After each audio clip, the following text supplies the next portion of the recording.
કેમ છો ફ્રેન્ડ્સ? મને કંઈ ફરક નથી પડતો. આપણે આપણું જોવાનું, ખાવાનું પીવાનું, મજાની લાઈફ. આ દેશમાં તો આવું જ ચાલ્યા કરવાનું. આપણે છે ને આવા બધા નાના મોટા ઝમેલામાં નહીં પડવાનું.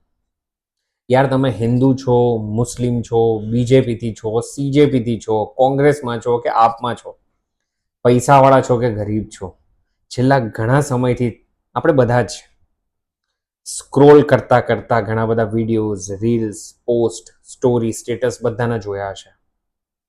યાર, એકવાર ભગવાનનું નામ લઈને પોતાની અંતરાત્માને પૂછજો કે આ જે પ્રોટેસ્ટ હતો એ ખરેખર પોલિટિકલ હતો?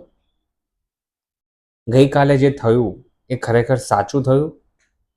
શું એજ્યુકેશન કે જે કોઈ પણ દેશનો પાયો છે એમાં કંઈક ખોટું થઈ રહ્યું હોય એના વિશે પૂછવાનો, અવાજ ઉઠાવવાનો અધિકાર લોકશાહી વાળા દેશમાં નથી હોતો?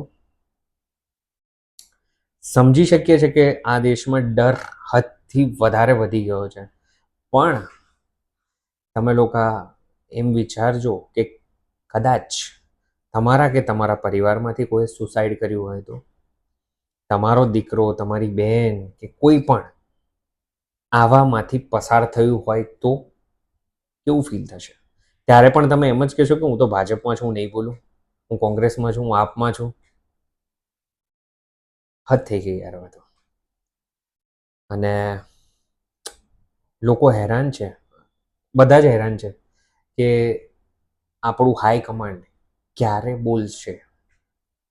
સો I request to the central government, please address the nation, solve this issue as early as possible. Thank you.